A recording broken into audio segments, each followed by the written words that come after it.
Happened in the 90s.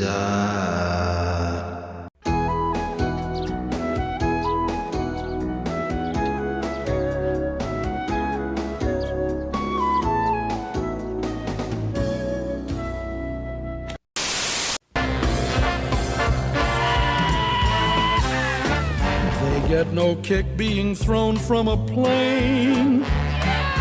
1,000-foot fall doesn't thrill them at all. So tell me, why should it be true that they get a kick out of do do do do do do do do do do? All right, now. There's a lot of things in the 90s that are problematic, and In Living Color was pushing boundaries. I didn't know they were pushing that boundary, but I'd love to see it. I'm sure there a way that we can see this lost Billy D skid, or is it just gone forever? Yeah, I believe it's on YouTube, if I'm not mistaken, man. Like I think just about all of the show, all of the seasons are on YouTube, man. I don't know how they let that slip through the cracks, but thank you, YouTube. I gotta say, YouTube isn't for us, like in what we're doing here. YouTube is an incredible tool because there are some things, like we're going to talk about it today. Walker, Texas Ranger, for example, there are shows that you just can't stream. So YouTube, and again, in the case of the show we're going to watch tonight, or talk about tonight, that's the only way I was actually able to watch it. And I was able to watch most of the show because YouTube exists, and some freak somewhere put up a full episode of Walker, Texas Ranger, just for the world to see. And thank God. Yeah, man. I mean, what will we do without Chuck Norris roundhouse kicks? I mean, I need to be able to look up that Atlanta grape stomp video at a moment's notice. Just to remember the greatness. So if YouTube wasn't there, I don't know how I'd find that, Steve. I don't know. It's better than Paramount. I really I hate the wonkiness of Paramount streaming, man. Yeah, it sucks. It's not it. And here's the thing, it's annoying, is that there's some good shit on that app, but it's intolerable to use. Yeah. And God forbid you have to fast forward something on that fucking thing. It's like, okay, well, I guess I'm going to be here for an extra 30 fucking minutes while this shit goes. Paramount is the rotary phone of streaming devices. Like when you're watching something and then you go like undo or go back, usually it's to the previous menu. You do this on Paramount, you go right back to the main menu. Yeah, I mean, it's like using Windows 95 now. It's like something like that, where it's like, I can't, like, this computer it's taking 5 minutes to, even load up. It doesn't make sense. And sometimes I'll be watching a show and then I don't know what happens. I'm not a technology expert, but like it'll be playing, but then it will be also playing the episode like 3 minutes behind, and you hear both audios as if there's two windows open somehow playing. It's like I'm watching this on PlayStation. It's a crapshoot. No, PlayStation, man. You were talking Nintendo. You got to blow in the cartridge at Paramount. Fucking, I mean, you might as well. You might as well throw that shit against the wall because it ain't working. Get on that. Like, how do you come after the other streaming devices and you're worse? Like, you would think with Netflix being out, Hulu, HBO Max, you would take notes. Like, oh, this is how they're doing it. Oh, like this is how. Okay, like, dude, like the people who are putting Paramount together, they lied on their resume. Like, yeah. Or they just had one good idea in their life, and then they were like, well, they took, everybody's done this. You take a job and you're like, yeah, I can do that. Like, Paramount Plus was like interviewed some guy and they were like, we want it to be Netflix, but just, with our little sheen on it, make it look a little better. Give it a little like cool little change on the visual. And the guy's like, yeah, I got you. And then I know Microsoft Office. Yeah, exactly. My Windows 95, I think this is going to work, but this is all I can do for you. I mean, it really is one of those things. And here's the fucking sad thing, Steve. I keep, invest, like for instance, I started with Netflix and Hulu, and that's what I had. And then I got Disney Plus. And then I got Paramount Plus and Peacock. So it's like, in effect, I'm paying way more for cable already, probably than normal. I just recently, over the weekend, Steve, I got a hankering to watch Food Network shows because I love Chopped. I like watching cooking competitions. I don't know why, but I do. And there's Discovery Plus, invested in that. And I feel like I'm just going to keep paying for subpar products because Hulu, Netflix, even YouTube works perfectly, even on a PlayStation. Yeah. But everything else, it's like, guys, you got to pay more than $5 just to like create the whole structure of your app. Like, get it together, please. Because I got to watch MacGyver and I want it to just be a nice experience. Straight up, man. Like, and like, you don't even have the full selection. You got half-ass episodes of half-ass seasons. Yeah, especially the Nickelodeon shit, because that's what's on Paramount, right? Nickelodeon. Yeah. I don't like to be like, oh, I can watch all of Salute Your Shorts. I can watch all that Budnick's antics and Donkey Lip. And then you get on there and it's like fucking 3 episodes per season. This isn't justice, Steve. This isn't just have the episode where Penske moves in. God damn, man. Yeah. And, like, I remember trying to find Ren and Stimpy, and I typed Ren and the word and this shouldn't even pop up. Then I typed Ren ampersand, and like, dude, what the fuck? What else is on here that has that same Ren. startup? Like, just Ren should do. Ren should suffice. Let me say something to you as a friend. You suck. Paramount. What the fuck? Yeah, dude? that. So and also, you're dealing, like, I'm assuming you're using PlayStation 2. It's a controller. I can't type this shit in like it's a computer. Oh, I try it on laptop and on my Roku. Yeah, but still, it's still wonky on both, man. Because even when I'm typing, the shit lags. I don't like to like. Because I'm not somebody who could ever create something like that. So I don't know what goes into it. And I'm sure it's very complicated. But I got to just say, for the amount of money I'm paying, I'm one guy. I know there's millions of idiots just like me paying for Discovery Plus and all these things. Just take some of the money and stop, just put it into making it work just serviceably. So I don't have to wait I'm trying to fast forward, Steve. And fast forwarding takes longer than watching the goddamn episode. And I just got to say, that's not fun. And let's say when you fast forward, the shit might be out of sync. Like, or it might just fuck up completely. Sometimes it'll just fuck up and say, it'll just like, blue screen. You got to go back and start from scratch. And now you got to fast forward. And hey, remember that thing I said about fast forward? It's going to keep fucking up. I'm pissed now. Like, let me have that $20 a month though. I'm going to need that. Maybe we'll fix these problems. And like, okay, yeah, you can't do that stuff. I can't do that stuff, but neither of us have applied for that job. There was a motherfucker who went on Indeed or Monster.com and applied like, oh yeah, I know how to do this shit. He got the job, and lo and behold, here we are watching Donkey Kong level fucking streaming, man.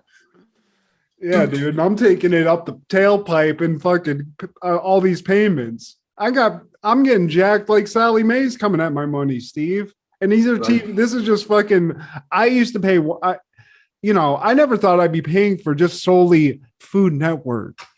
You know what I'm saying? I don't want to do that, but sometimes you just run out of shit. And for me, a nice cooking show, it's just nice to follow new ideas. Maybe I just need to like get a better hobby. But I don't know. I keep shelling out, and the shining light in anything other than Netflix and Hulu, HBO Max. I just gotta. They're kind of taking the lead, I feel, man. I mean, I'll continue, even if all these other ones fall to the wayside. HBO Max, you can have my money. Your original programming's great, and the functionality of the actual app itself, top notch. So, HBO Max, flowers to you, salute to you. Speaking of which, have you seen Life of Crime on HBO Max? Mm-mm. Like, as I increase in age, these are the kind of movies that I find horrifying. Fuck a Freddy, fuck a Jason, fuck a Mike Myers. That last Halloween sucked, by the way. But Life Yeah, it of was Crime, not good. It was some trash. Life of Crime is a Stanley Clark-ish kind of movie. The director is John Lapley. John Lapley, and he started following these meth addicts and heroin users in the 80s, in 1984. And it's like a piecework because that's the first part in the 80s. And then he reconvened with them in like the later 80s, going into the 90s. And that was Life of Crime 2. So Life of Crime on HBO Max is 1984 to 2021. And it follows the story of three longtime drug abusers, mostly heroin and probably some crack sprinkled in there. But man, it's horrifying that they actually show like one of the dead bodies. The guy, he went clean. And like he went into like a halfway house. He was getting straight, had a part-time job, whatever. And then he got one hit. And this was like some pure shit. And his body just ended up like getting bloated. And they actually show the body in the morgue. Oh, man. Shit, dude. Yeah, dude. Life of Crime. That's kind of what I mean. I don't know. Maybe it's just because they're getting better and people have more of a budget. But I feel like those are any of that shit, all those murder documentaries or those crime ones where like people track down somebody, I do like get into those so easily. Whereas some of these like shows, I don't really find myself gravitating towards. So I'll have to check that one out. To fight evil, Spider-Man will go anywhere, anytime. Superheroes gotta do what a superhero's gotta do. Whoa, Spider-Man! Sorry I can't hang around. Because the action's at McDonald's. Take a break with a hamburger Happy Meal for just $1.99. There's Spidey, Spider-Man characters, and hot cars with cool moves. One with every $1.99 hamburger Happy Meal you buy your kids. Spider-Man, I just saw Scorpion in the drive-thru. Have a nice day. Hey, boys and girls, this is Steve G and Matt G with Happened in the 90s, a show where we talk about things that happened in the 90s. So get out your Bayside Tiger jerseys and your Silverchair CDs because it's all right. It's happened in the 90s. It's all right. It's happened in the 90s. It's all right. It's happened in the 90s. Bam and damn gosh. That was good, Steve. I like that. That last part of the song, I play like Denny Dillon introduces herself. Denny Dillon. Denny Dillon probably doesn't introduce herself like that. She probably doesn't introduce herself at all because she was a has-been. Oh, wow. Well, maybe. I hope I would love to introduce myself like that. Hey, I'm Matt. Get snazzy with it, Steve. It's like very magician-esque. Gotta have a members only jacket too to make it all work. I'm not that. I don't think I have that old man swag yet to just be rocking the members only. I don't even. Can you get those? Do they still make that? Is that? Oh yeah. Oh, I'm sure. With the internets, everything's possible. This is the first time for both shows, man. First time talking about Saved by the Bell. First time talking about Walker, Texas Ranger. And his theme song sucked, by the way. I didn't realize like it was that bad. I didn't realize because I honestly watched this show with my grandmother of all people. Like she was heavily into Chuck Norris, as was my mother. My mother used to have a crush on the man, which I guess I get, but I never clocked that Chuck Norris is singing his theme song. He's the guy singing the fucking songs. I didn't know that. And Mr. Norris, you should stay in your lane respectfully. Because that's what a Ranger's got to be. I mean, it's a very Johnny Cash. He should have got Johnny Cash. I mean, it fits the theme of the show, but still, it sucked. Yeah, I was not into that, but I was definitely happy we watched Walker, Texas Ranger, especially this one, because I just feel like we've been watching some shows where this is the energy I wanted out of it. And this show maybe made up for a couple of lackluster MacGyver episodes. I feel like we got some of that in this, so we'll get to it. But I'm happy to talk about both of these. And this Saved by the Bell, I mean, this is a heater. This has got to be top 10. This is one of the ones you remember, man. I mean, I couldn't wait. When are we gonna talk about the Bayside crew? When? The people of Bayside High. I want to talk about some Kellys. I want to talk about some Sacks. And I'm gonna get his name right every time this time. Mark Paul Gosselaar. I'm going to slow it down. You know, before I was just too Mark Paul Gosselaar. He's not a duck. MPG, dude. Mark Paul, the fucking king. I mean, this motherfucker, and when I think about studs of the 90s, if you will, Steve, I gotta say, Zach Morris, Mark Paul Gosselaar. I feel like did he almost physically drown in pussy juice? Probably. Easily. Still to this day. I mean, the guy still killing it. Still not, he's aging like a fine wine, and that for a white dude, that's, you're saying something. Mark Paul Gosselaar could have went an Eddie Furlong route and looked like, you know, a Lord of the Rings character, but he's maintaining. He's like Pierce Brosnan aging, you know, one of those guys. He's really established look. We can all hope to just age gracefully like that, Steve. I think you will. But it's the jaw. Yeah. If you're a man with a jaw, that like immediately you're like, okay, he looks like he's older and he's got a jaw. And he has hair. He's maintained that fabuloso hair that Zach Morris had and that Mark Paul Gosselaar. I think I was gonna die with just a full luscious head of hair. And I'm a little jealous, honestly. Same. It's all right. I feel like both of us age, you know, in terms of just like being normal guys, we're aging like fine wine as ourselves. So, you know, shout out to both of us for maybe not maintaining a Mark Paul Gosselaar level of fitness and beauty, but we're doing our best. So, and then of course AC Slater, the international player. I mean, he's coming at you, Steve. Like he is one of one. Who else can play basketball and be on the wrestling team? They're both winter sports.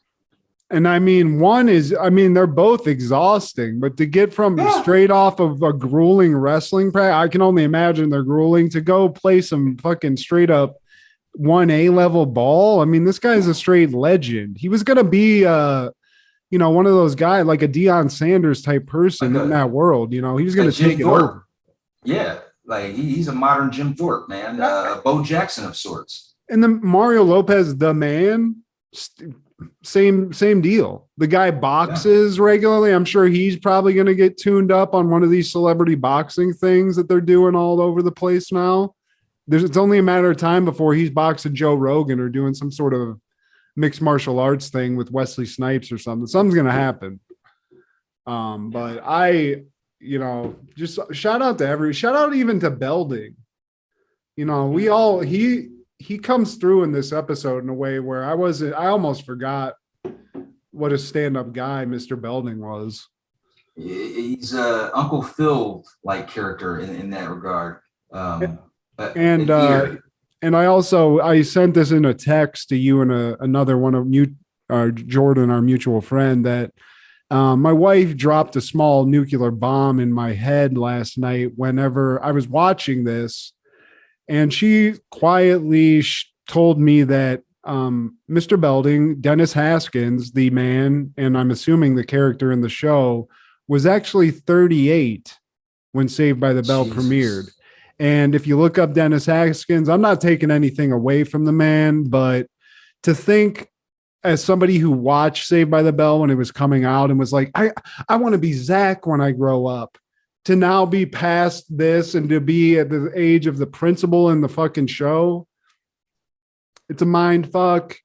You know, I'm not doing too bad, but I just got to say, I don't appreciate being reminded that I'm old as fuck. You know? I feel like people our age back then, they looked older in general, man. Yeah, I mean, I think we're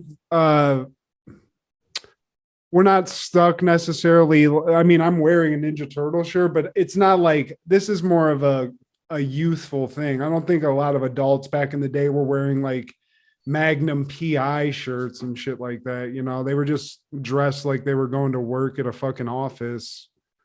with those like rapist glasses and shit. You know, they were The just Woody Allens. yeah, dude. So, but I mean, also Rod Belding. I mean, we get maybe the sexiest substitute teacher of all time. I mean, they did have another substitute that the girls were just swooning over, and to the point where Zach was jealous and he had to intervene as usual. But yeah, they've had a couple sit-ins, and yeah, man, today we're going to be talking about all things December 9th in the 90s. Give me a hell yeah. Oh, hell yeah. And luckily, whoa, what's up? I was just going to say, Steve, just lead us through December 9th in the 90s, please. Well, in 1990, we were thankful. I was thankful enough to have a Saved by the Bell. They aired this on a Sunday out of bracket. Yeah, man. This was a special Sunday for whatever reason, and they're airing the episode The Fabulous Belding Boys. Mr. Belding's brother Rod, a substitute teacher, arrives at Bayside to teach the gang's history class. Rod proves instantly popular, and soon Mr. Belding is dismayed to find that the kids prefer his brother to him. It's got to be painful. You know, it's happened over and over again in the Belding's life. You know, this guy looks like Fabio, and Mr. Belding, you know, is Mr. Belding. So there's a lot of like tension there, but right away, one, we get the awesome theme song. I mean, we don't have to go through it. Everybody knows it. It's got those tasty licks. It's just, I mean, it's a banger of a theme song. And Bayside, we get into Bayside and it's a buzz, Steve. There's a class trip coming up. And I mean, everybody's talking about it. Everybody. Yeah. But there's one thing, man. You can't go anywhere if you don't pass Mr. Dickerson's history exam. And this guy's a dick, Steve. This guy, I mean, was this our geometry teacher in high school? Because this guy's coming out of the gate trying to fail people. I mean, there's no fucking heart in this guy whatsoever. This was a lot of our teachers in high school. And Mr. Colvin, if you're still alive, I'm still want to come after you. Yeah. I just don't know. I don't enjoy this. And maybe this is what engendered my hatred of authority and my hatred of school in general was teachers like this, where it was this guy, Mr. Dickerson, is in everyone's face telling them, you're not going to pass this test. And there's rumors going around that this guy even failed his own son. Yeah. And that kid's, you know, God knows what's happening with that fucking guy. But this guy's a fucking asshole. So like no one's passed in 3 years exactly. And this is a midterms. This is one of those tests, especially as somebody who didn't do a lot of the homework. The midterm was a crucial part of my grade that I had to, you know, have some level of success in order to pass the class. So, you know, I'd be stressed. And to add more stress, if you don't pass this fucking test, this impossible test, you ain't going on this bomb ass fucking Southern Cali class trip that everyone's talking about. And another thing that pissed me off about this episode, Steve, just thinking back about our experience in high school, especially, there was none of this. There was no fucking class trip to fucking Cancun or to some like week-long excursion. You know where we went, Steve? Yeah. We went to the fucking water treatment factory to see what happens to your turds when they go through the sewer. Yeah, we did do that, and that sucked. For obvious reasons, but I do remember actually going to Cedar Point one Friday with my government class with Miss Durr. Miss Durr, the Miss Durr, dude. Yeah, the lesbian government teacher, Miss Durr. She took us all to Cedar Point, and that was pretty cool. I went to Cedar Point with the marching band, but here's the thing, Steve. I hated roller coasters at the time, so I just didn't enjoy America's Roller Coast. I didn't enjoy it, and even now I probably wouldn't enjoy it because I don't like lines, and I don't really like heights too much. I'm a bitch, so yeah, you probably wouldn't have a good time, man. No. But there was a good buffet there. I was fat at the time, and I do remember there was a buffet under the Raptor, I believe, that just straight had some fire ass food. So I remember that. Remembers the location and shit. I remember it was there was a candy shop three fucking and a half miles into the park that was just fucking magical, Steve. Right next to the Millennium Falcon. about 26 paces from Frontier Town. I don't know why you turned into a Jewish kid. Yeah, Hey, why not? They had a gefilte fish that just fucking made me schwitz myself, Steve. I was schwitzing. But yeah, these kids, they get to, I mean, this is Southern California, Steve. There's a lot of money in Bayside, and apparently they're using a lot of that money to take these kids on a class trip, which, I mean, they're just like studs and hotties everywhere on this trip. And I get why you'd want to go beyond just getting to get out of school for a week. Cause I mean, you might see Kelly Capal's out of that blouse. You know what I'm saying? And Belding asked for suggestions. Milton, the local fat nerd, he suggests they go to Hershey's Chocolate Factory in Pennsylvania. Lisa thinks they should go on a cruise to Hawaii. And I don't know what kind of budget she thinks Bayside has, but yeah, that's a lot of tokens. Yeah, I mean, damn. I'd be happy to just go, get a pizza party or something, let alone a Hawaiian cruise. Yeah. How long does that take? A couple of weeks? Yeah, man. What the fuck? You see boats behind this high school? What the fuck is wrong with you? Jesse wants to go to a nuclear power plant, and Steve G says Jesse can get the fuck out of here with that Montgomery Burns bullshit. And Zach, probably my favorite choice out of this, says they should go to Las Vegas so they can study the Roman palace and some togas and some titties in them togas. And but Milton now wants to go to the Hostess Museum. He hears they have a great ding dong exhibit. Yeah, he is a ding dong. And suck my ding dong too. I mean, come on, Milton. Just eat some fucking Swiss cake rolls and shut the fuck up. So there's a 3-6 song where they're like, she gonna suck my ding dong eyes like a ching chong. Put your dick in her mouth. Give me head till I'm dead. Dude.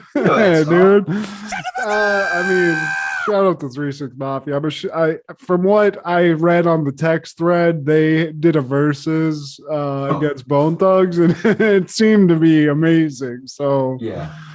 But anywho, back to Bayside. They're figuring shit out, and I think eventually, I don't know if they come to this realization now or a little bit later, but Belding actually has an idea of where to go. They want to go to all these weird places. The fuck, Jesse, nuclear power plant. Shut up, bitch. Go ahead. Go for it. We're going to go someplace else. And Belding actually is going to take them to Yosemite so they can go sleep under the stars in Yosemite, which, I mean, I don't necessarily like sleeping outside that much, but you know what? That's rife for adolescent, like teen angsty, like let's play truth or dare, that kind of shit. Yeah, there's a lot of that's going to be happening. You know what I'm saying? Let's play share sleeping bags. Exactly. Let's bust inside this sleeping bag. So everyone's pretty excited about that. But again, there's this looming test where you might not get to go. It don't really matter. I would be like, hey guys, it looks like I'm not going because I'm never going to pass this test. There's no amount of studying I can do to get ready for this impossible test. For real. And so they all go back to Zach's bedroom having a study sesh, which is already setting you up for failure. Of all people, you go to the fucking failing students' bedroom. But Zach says this is more about the trip than passing Dickerson's test, even though Dickerson even failed his own kid. And Zach, of all people, says that all they have to do is study the material. And Dickerson can't stop them from going. Oh my God, what a marvel idea, Zachary. If you just study the material, the teacher won't fail you. My God, this guy's a genius. But here's the thing, Steve. Dickerson's so deep inside everybody's cranium that they're trying to study. They're trying to look at pages in a book. They're trying to look at a TV. They're trying to do all these things. Dickerson's inside their head going, you're going to fail. It's like the water boy. It's like, just constantly. And it gave me some flashbacks because I had a lot of these moments just in school in general because I didn't study. So every one of these midterms, this was like I said, this was a make or break time in Matt's every school year. This is where everything could go to the top of the mountain or just completely pitfall, and I'd have to live in misery for a whole half a year, basically. I could relate, man. While you're studying, like the teacher's head will like pop up and like you hear their voice. It's like, yeah, you ain't gonna pass this shit. Dude, that chemistry teacher we had, she was in my head. I mean, I just was so afraid of that class in general because it was like it was like going into, like whatever language, like taking an Italian language class. And the day one you walk in, they're speaking Italian, teaching in Italian, and everything's like in Italian. And you're just like, I don't understand any of this. Thank God she did those things where we could take the test after we failed the test and get like a better grade. Still fail the test? Yeah. It's like, well, it's not a 34 anymore. Like you got a 46. So maybe you can pass really bad. Dude, when I got a C- in that chick in her class, and like she announced like the day before school was over, I got a C-. I was writing it on the like celebrating a C- in that class, Steve. That's how, I mean, I was just not, and I also had that snafu with the cookie with her. And I feel like she could have failed me if she wanted to, but she didn't. And I feel like it was probably because she didn't want to deal with me, but. Man, words hurt, Matt. And when you said her cookie was nasty as fuck, I felt that in her grimace when she came from behind the closet. Yeah. That was one of those. Oh, it was just. Yeah, it was uncomfortable, but it was hilarious because I laughed a little. We laughed. I know we laughed about it at some point because you were right there. You shared that moment with me, like next to me, basically. So, and I live for awkward moments. Thank you.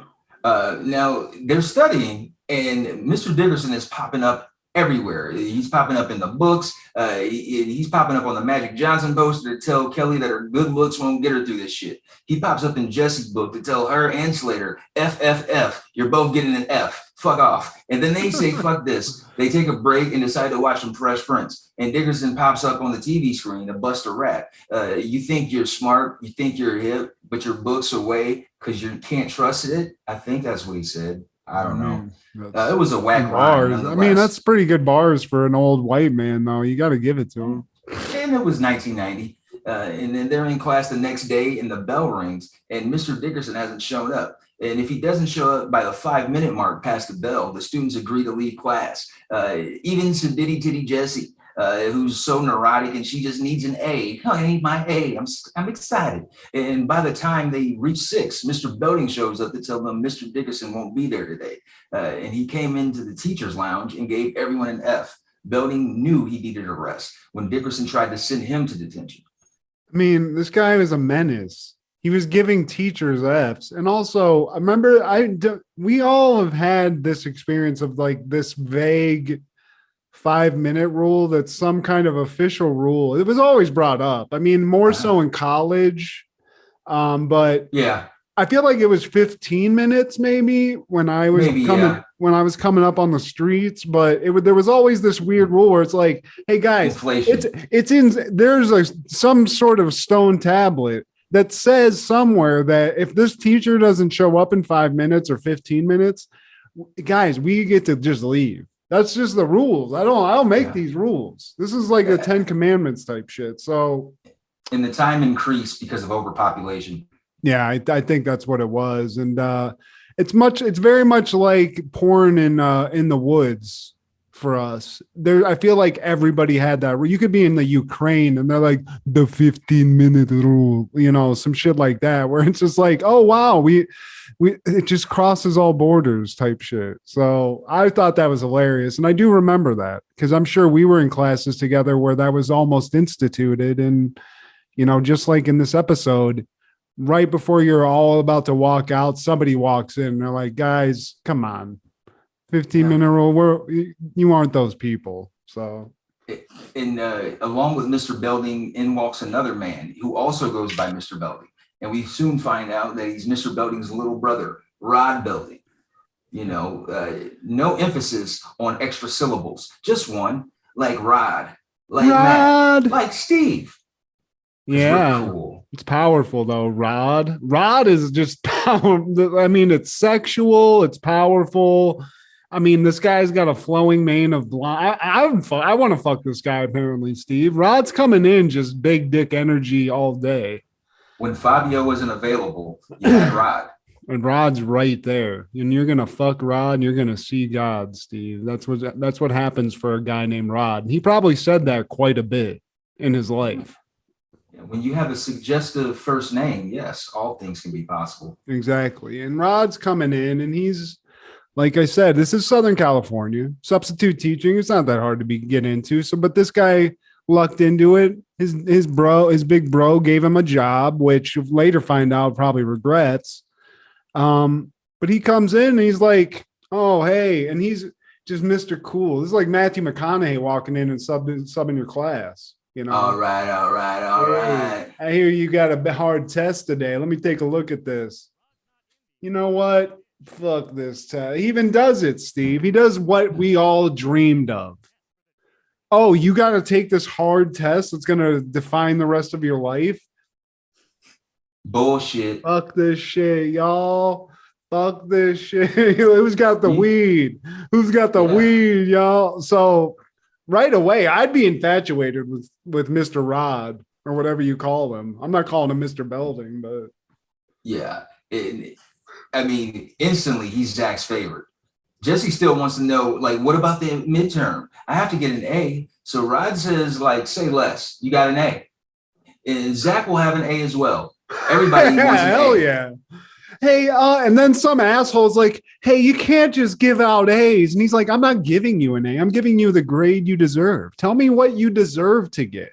And if he believes the honor system. Magically, everyone, Steve, thinks that they deserve an A. And I'd be right on that gravy train too. I'd be like, I know I deserve an A. Yeah. I know. I deserve to be a 4.9 student. Yeah, I'm going to be the valedictorian off this shit. I actually want an A++, whatever that equates to. And everyone's on that same page, except for fucking dumbass Screech, who just can't get it together. His heart says A, but his head says C+. So he asked Rod to give him a B-. Great. I mean, fuck you, Screech.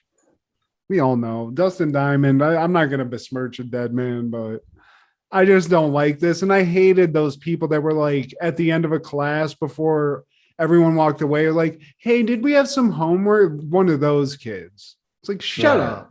Shut the fuck up. I feel like, well, Scrooge does it because he don't know no better. I feel like that's Jesse more so than anything. Oh, yeah, but she takes that A, Steve. So this is more of that Showgirls Jesse Spano coming, that spicy, that fuego. Man, she geeked up off the mollies. And so Rod's like, I said to the head of the airline, make someone else vice president. I need summers off to follow my dream.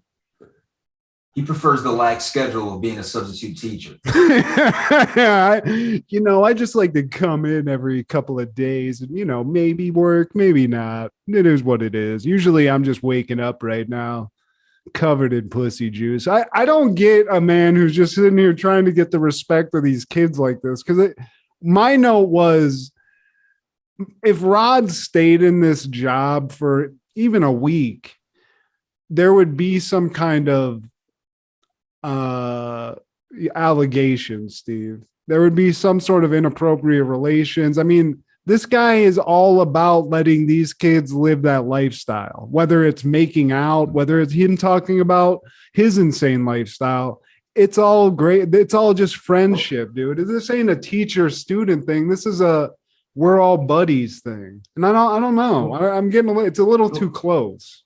Well, Matt, I was a substitute teacher at one point, and I did it for a year in Sandusky area schools. Okay. And here's the thing. Fuck them kids. When you're a substitute teacher, I mean, you're in there for a day at a time. I mean, what's the point of like trying to create a long lasting relationship or a bond? Like you're in there to follow those lessons. Obviously he didn't even follow the lesson. I mean, you were supposed to just give out these tests. You got the answers and another paper. So I could at least abide by that. But man, substituting in those high schools, it's like bait. Because those little fast girls, they say little shit. little snide remarks from within an earshot, and to make sure that you can hear. And the fact that you're a substitute, immediately people are just like, oh yeah, our real teacher isn't here. And so if you're if you're a young man with fully grown man parts, that right there alone, and if you're not ugly Jason motherfucker, you're going to get some attention, unwanted attention, because these are babies.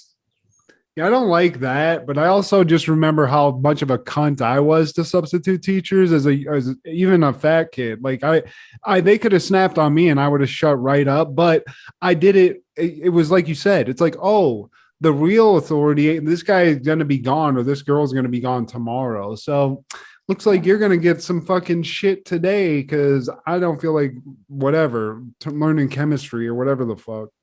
I got my $100 stipend for the day. I don't know what they were paying Rod for his services as a substitute in Cali.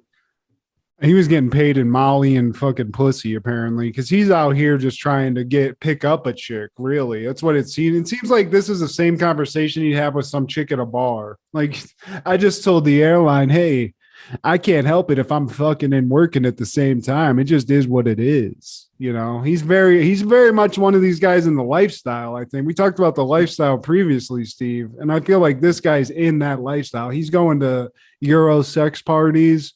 He's fucking on some cam site. He's doing whatever, dude. Scientology meetings and shit. Yeah. And now Zach tells Mr. Belding that his brother is the best teacher that he's ever had, while Screech says they're nothing alike. It's hard to believe that they're even brothers, because Screech has no goddamn sense. And now they find out that they're going to Yosemite National Park. Okay. And when Mr. Belding leaves, Rod tells the students that they're brave for letting his brother lead them into the woods, because when he was 12, camping out in front lawn, he got lost, and they just have a roar at his brother's expense. Steve, you got to just set the scene though, because they learn all this, and then we cut, and they're in Belding's office. Belding's not there. Well, the real Mr. Belding, Rod's in there just hanging out. They might as well be cracking fucking beers. Yeah, that's where we are now. Yeah, they're in the office and watching the Dodgers game. Yeah, and they're just hanging out. It's like, first of all, was this after hours? Because if school's over, I'm out, dude. I want to fucking hang out with you.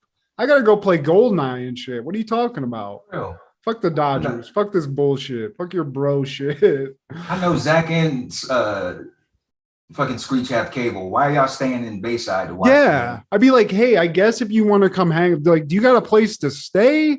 Because this is some weird shit. But anyway, he does like clown. It's obvious Rod doesn't have a lot of respect for Mr. Belding. You know what I'm saying? Rod's like the more cosmopolitan brother. He went out. He's been fucking trim. He's been flying planes, going on whitewater rafting trips. Well, Rod's been fucking being a principal and being an upstanding dude. But, you know, not only is he a shit brother, but then he just says, you know what, I'm going to hijack this fucking guy's plans. And he starts going, you know what, instead of, you know what was even better is when I went on a whitewater rafting trip. Fuck Yosemite.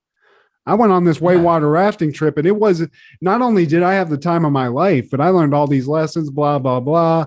Basically, just brainwashing Zach and Screech to being like, oh, that would be dope, and just getting them to want to just do something else, which is completely fucked up. I mean, yeah, because Zach is just drinking the Kool-Aid, like, I'll give anything to go whitewater rafting.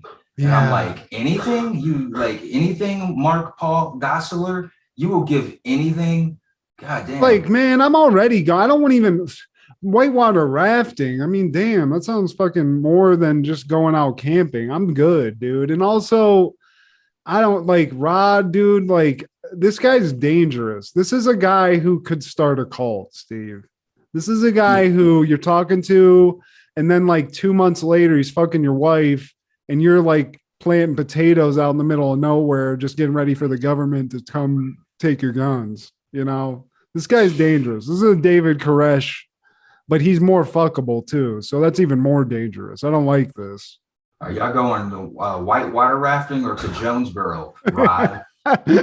Yeah, dude. He's like, you got to meet the savior after we go on the rapids. You know, you got to meet the one true king or whatever. It's like, all right, now we're stuck out in the middle of nowhere with Rod. He's fucking Jesse Spano and trying to fucking do some cult shit out in the middle of nowhere. I mean, I don't like this. Now I'm getting more scared of Rod, Steve. I wasn't thinking this last night. I was just like, this guy's gonna fuck one of these students, man or woman. He's gonna fuck one of them. So I don't like that. He's a charismatic guy. I mean, look at the locks. And he's gonna fuck Screech, Steve. He's gonna. Man, you don't want to be walking around trees and chasing squirrels. You want to be with me, don't you, Screech? Zoinks! Come ride these rapids. So, anywho, he starts that little snowball effect. So Zach, Screech, they start, doing little speaking in everybody's ear, like, let's go whitewater rafting. Let's do it. Let's do it. Better. Yeah, man. And then so like Belding is giving them the plan with like, okay, on this day, we're gonna like wake up and do a hike. On this day, we're gonna fucking hug cactuses and shit. And then they're just having a hard time telling them, like, dude, that sound dope and everything.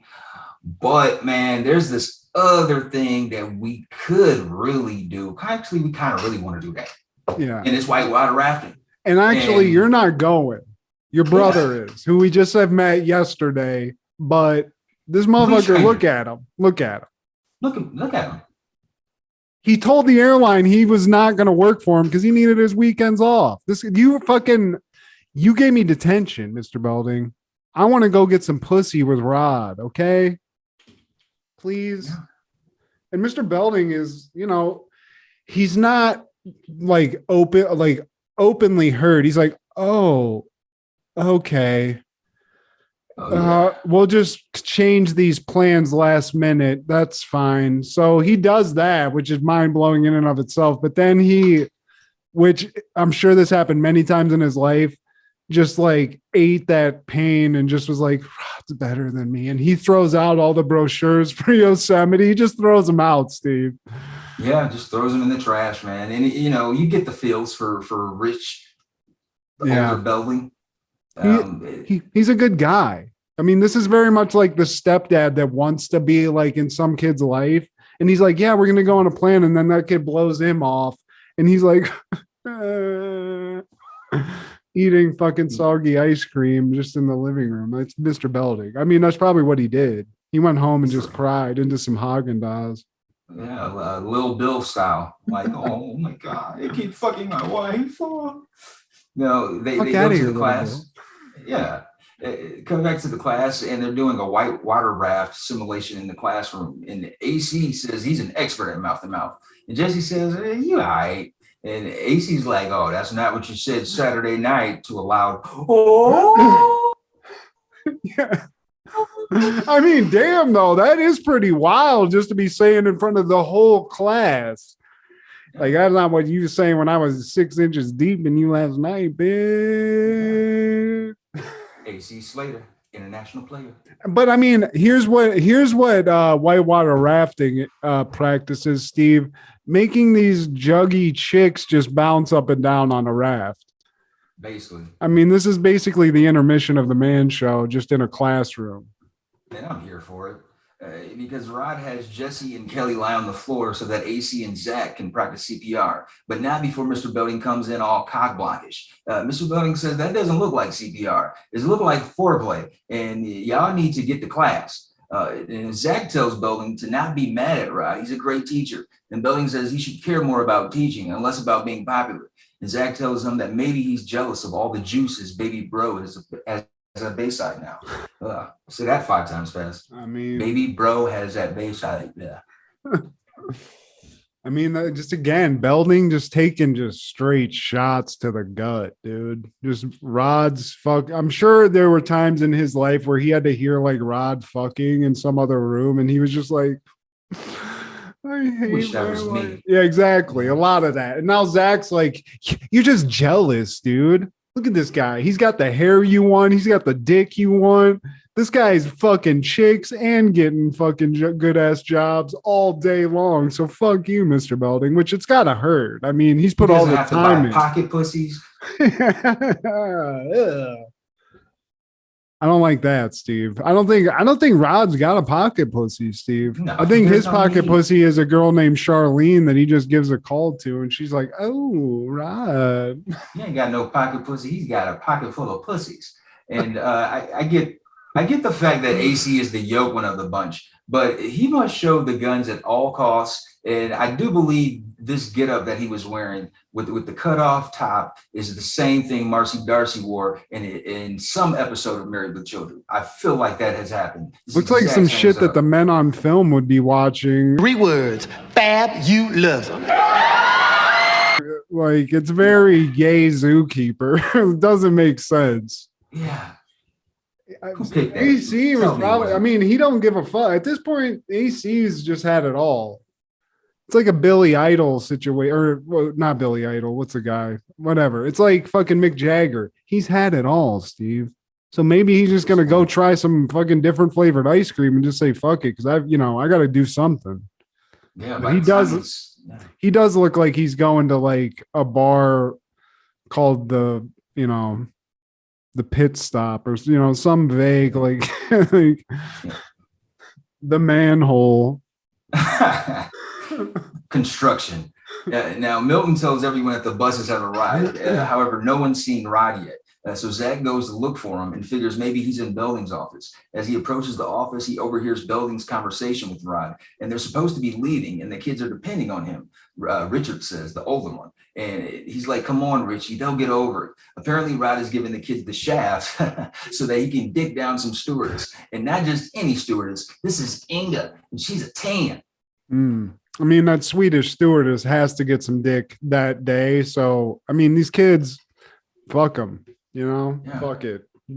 Take them, do whatever you got to, because I got to get in this. So, Belding is like, dude, not again, dude. Not again. I'm Rod. I got hoes in different area codes. Dude, Rod, you gotta fucking stand up. But Rod's like, you know what, dude? I mean, these kids don't care. I just gotta get that pussy. So I'm sorry, sick. dude. Coming Sorry. for me. Sorry. And- Hey, dude, sorry, I'm a baller. Sorry, dude. Baller alert. Bye. Gotta And go. Like, I've covered for you enough. Get the fuck out of Bayside High and never come back. So Rod leaves in a huff. And he doesn't even see Zach. Like, he just leaves. So Zach's just like sitting against the lockers outside Belding's door, and he just watches Rod walk away. His And, hero went down.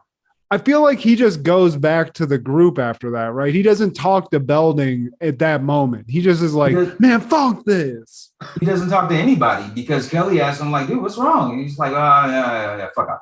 And Belding comes in and he's like, look, man, Rod can't take the trip because he got the flu. He's very sorry. And now their hopes shattered. The students prepare to head back home. But Mr. Belding says that even though he's not a rafting expert like Rod, or even as cool of a dude, he's down to escort the kids on the trip, even though they shitted on his Yosemite plans because Zach Morris is trash. Dude, and I mean, Belding, what a stand-up guy. Because at this point, I'd be like, man, fuck, especially Zach. Fuck you. I'm embarrassed. You can be embarrassed sitting at home just fucking pulling at your pud while you thought you were going on this trip. But And Zach asked Belding, why didn't he tell the truth about his brother who'd rather give the rod to some stewardess? And Belding knows how much Rod meant to Zach, and he didn't want to make him upset, despite the fact that Zach shitted on him throughout this whole episode. Zach apologizes for being a piece of shit, and Belding says Rod was always the more exciting brother. But Zach says, yeah, we got the better one. yeah, they did. Thanks, Zach. Thank you. I've been waiting to hear that my whole life. He fucked my wife, man. But they do get the better Belding, Steve, and they get we could only hope to have teachers this good. We didn't have teachers this good. I'll tell you right now. Ricard was my favorite. Mr. But yeah, for the Ricard, most- I don't remember him, but I don't remember anybody at Perrysburg as far as a teacher except Senora Teen. She was hot. Yeah, she was. I didn't think- take Spanish either. But anyway, salute to the real Belding, the real deal Belding. And I mean, Rod, he probably contracted many STDs throughout after this episode. I mean, we're decades in. I mean, Rod's probably not looking this good. But he's getting it. Salute to a true cocksman, okay? Because he puts pussy over everything, Steve. And they say this episode was a turning point for Zach and Mr. Belding's relationship, because throughout up to this point, he was always the antagonist trying to stop Zach's ploys and schemes. And this was kind of like a bonding moment for the first time on the show. So, yeah. It was like that character in all college and high school. It's like the angry dean that's like always foiling all your cool plans and shit. It's like you always got to have an authoritarian. And this is when they became friends, Steve, because obviously Zach saw, oh, you've been cucked out by your little brother for your whole life. So here's some flowers. You're the better Belding. Maybe this is why it was on a Sunday, because it was special. Oh.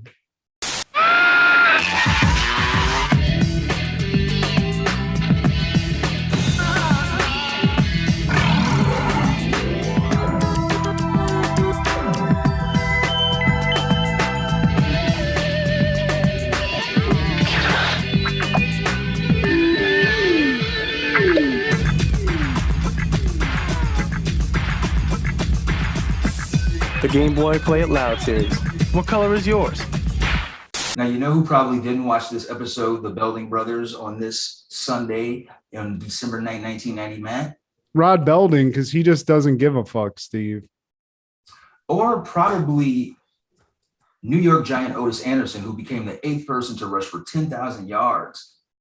Otis Anderson. I don't even remember that name, but shout out to Otis. It's crazy. I haven't either. I'm not as much of a historian as I thought. The man's not even in the Hall of Fame, but yet he's a 2-time Super Bowl champion, a Super Bowl MVP, first team All-Pro, second team All-Pro, 2-time Pro Bowl, and NFL Offensive Rookie of the Year, NFL Comeback Player of the Year, and he just murdered his son last week. Oh my God, Otis. Dude, you were doing so good. You were on a roll, man. Yeah. Yeah, man. I didn't expect that. I didn't expect that last part, Steve. You kind of caught me off guard there. Well, I didn't either, because as I was doing my research throughout the week, and I was like, okay, this was a thing on 1990, Otis Anderson. Oh, he's done all of that. Never heard of the guy. And then a couple days after, I get an article, Otis Anderson Jr., who was also a football player, was murdered by who? Oh, Otis Anderson Sr. Damn, some Marvin Gaye shit? Damn, dude. Some Marvin Gaye shit. So yeah, the argument sparked because of the son's girlfriend's dog. That's what all sparked it, and it escalated in the kitchen. And the dad left. Otis Anderson Sr. left, went into the garage, came back, and shot his son in the chest. Damn, what happened there, guys? I don't think it was just the dog, Steve. I got to just.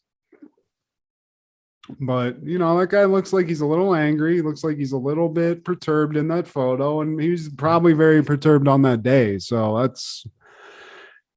I've learned a lesson to not fuck with that guy, and obviously not bring a dog around him either. Fuck that. And Florida does it again. Well, he said it was self-defense, but hey. Oh, okay. Well, I wasn't there, so. Let the jury decide. Well, in 1992, Cincinnati Reds owner Marge Schott apologizes for racist remarks, and man, pick one. Yeah, I was about to say, what remark? Because I feel like Marge Schott probably had a lot of racist remarks over time, and probably she's dead now, right? Oh yeah, she's dead, like disco. She was old as fuck, like in the 90s. She looked like the Crypt Keeper. Yep. A lot of butts. God, I just love an old lady that just fucking smokes butts, though. I love that. It's a great look. Smelling like a fucking bowling alley for the geriatric bowling alley shit, dude. Look at her. This woman owned a baseball team. She looks like Mickey Rooney now. But yeah, she apologized on this day on December 9th, 1992. And she had said some things about Native Americans. She said some things about blacks, even 2 of her players, one of them being Eric Davis. She I'm gonna say Eric Dickerson played fucking baseball. God damn, I fucking missed out on that. Yeah, maybe he should have. Well, Marge Schott was just like, Probably just cranking down shots, just hitting butts, just smoking and drinking, and just, I'm not surprised she was saying some racist shit. She looks very much like, a typical person of that Southern Ohio vintage. She said that it's probably accurate that she treats people like dogs and her dogs like people. Oh, wow. Great. See, that's really what you want out of somebody that's a business owner at all. Just somebody's just spouting off like that. So, wow. And she looks. Remember the taxi driver in that Bill Murray Christmas movie? Oh my God, Scrooge. Yeah, she looks like that dude. She's got that vibe, Buster Mathis or Buster Poindexter or some shit. Isn't that? You pulled out. I don't even expect you to have that. So salute to that. But yeah. Wow. Well, I mean, at least she apologized, I guess. I mean, I feel like she apologized and maybe said something racist right after the apology, but yeah. You already know. But on December 9th, 1994, Drop Zone premiered in theaters. A tough cop teams up with a professional skydiver to capture a renegade computer hacker on the run from the law. It stars Wesley Snipes, Gary Busey, Yancey Butler, directed by John Badham. And I didn't watch this, Steve, but from what I remember, this movie had a great trailer, and that was about it. Yeah. This is around the time when Wesley was crushing it, man. Demolition Man had came out, New Jack City, White Men Can't Jump. Yeah, man. And this is before Blade. Passenger 57 also, just to throw another one out there. That was a great one. And I mean, this was one of those, there was a lot of these like Point Break-ish movies where it was like some X game shit, but it was in an action movie. And I mean, I do remember, I think a car was released out of the back of a plane and there was something going on with that. But another great movie in a plane or in the air, like a Con Air type situation. I don't remember the exact storyline, but I love me anything Wesley Snipes. So maybe I'll watch this tonight. If it's available, man. And on that same day, Disclosure premiered in theaters. A computer specialist is sued for sexual harassment by a former lover turned boss who initiated the act forcefully, which threatens both his career and his personal life. Directed by Barry Levinson, starring the Coochie Monster himself, Michael Douglas, Demi Moore, Donald Sutherland, Caroline Goodall, and Dennis Miller, babe. Yeah, babe. Male rape isn't right, babe. Because basically this movie was Michael Douglas is the one getting sexually harassed. It's reverse. It's the reverse the norm, Steve. Okay. Demi Moore is just all over that cock, and she just that's basically this whole movie. I didn't remember Dennis Miller was in it. I'm pretty sure maybe I busted to this movie because I think it has Demi Moore just acting real slutty. And I like that. And this is another one of those weird sexual 90s movies that's all it was. It was just like a lot of 2 hours of them leading up to showing a titty and something sexual happening. And then, then you bust and turn it off. Taboos in the 90s, babe. Double Who standards. said a guy couldn't get raped, babe? I mean, it's like the fucking Trojan horse with the fucking Dalai Lama. I'm not good with Dennis Miller impersonations, Steve. But it's like Saved by the Bell Picasso, babe. like Lisa Turtle's teaching watercolors, babe. What? All right, Dennis. Just go back to the net, okay? Go back to the. I'm on the net. Yeah, babe. That's still one of my best. That's your best impersonation, Steve. I'll take that to the grave. You're Dennis Miller. You somehow had never seen a movie, and in 5 seconds did a reenactment of the whole movie. It was amazing. But on that same day in '94, Tekken debuted in arcades. First time talking about a video game. And I remember playing this on the first PlayStation. The graphics are shite looking back now. Who was your favorite? I was a King guy. I was like, who's the guy with the leopard head? Because that was my guy. That's King. Yeah. I mean, I was all about this game. Was like there was another game called Virtua Fighter that was of a similar kind of game. But yeah, I didn't have PlayStation. I was a Nintendo guy. So, I didn't play Tekken other than the arcade, and I always picked the guy with the leopard head. But I sucked at this game, so I didn't play it a lot.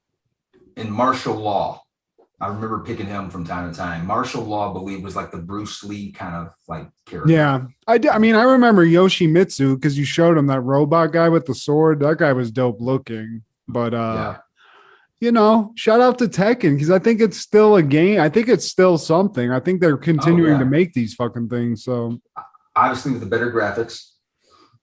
Yeah, it doesn't look like a bunch of balls. It's like it's very blocky.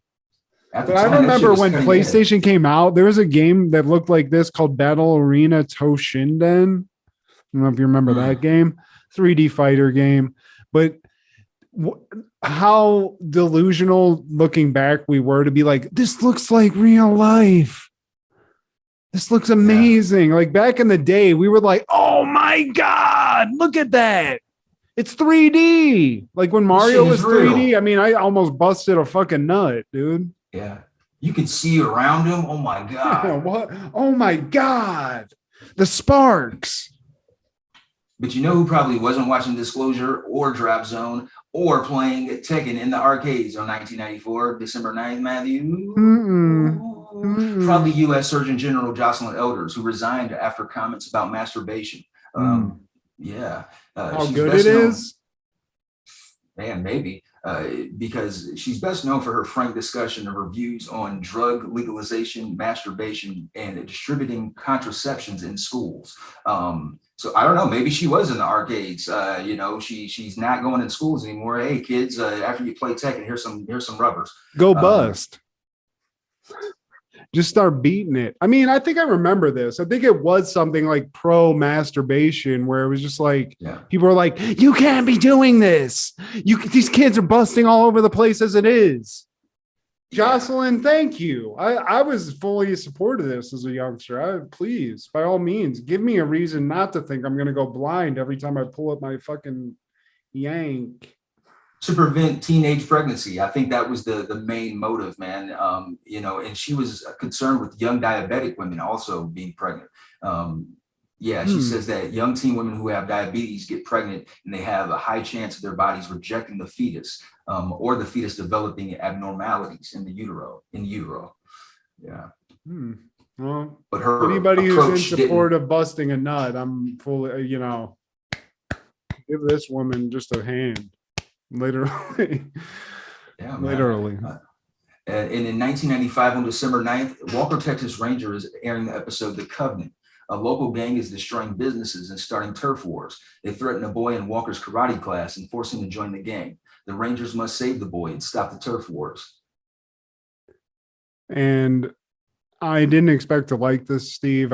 Like I said, watched this with my grandmother as a youngster and always thought it was cheesy even back then, but this made me laugh. I was very high when I watched this, but I got to watch, I don't know if I even saw the whole episode, but I saw enough. And the level of audacity that this show had, I'm assuming maybe Chuck Norris just wrote this whole thing. He's like, now I'm going to go kick the ass of everybody in town and this and that. It's like, this doesn't make any sense, but it's so magical. So shout out to not only did he create a great fitness system for old people, he was out here beating cholos up back in the 90s, Steve. Doctor in the Dallas-Fort Worth area.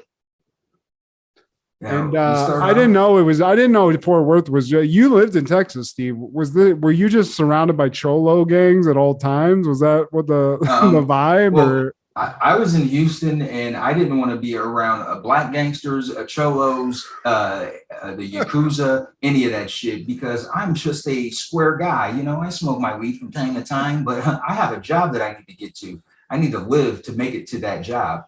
Yeah, I get that. So yeah, that shit existed. Well, CD, the local bartender, who is, I believe, Wilford Brimley's twin of some kind. Wholeheartedly. Yeah, this is the vibe. He's just a Texas guy. He's very much, you know, I think it's actually, if you remember, this is a deep cut, but I think this guy was in Ace Ventura as the coach of the Dolphins. Fillet it and fast food it if you want to. All I give a damn about's winning the Super Bowl.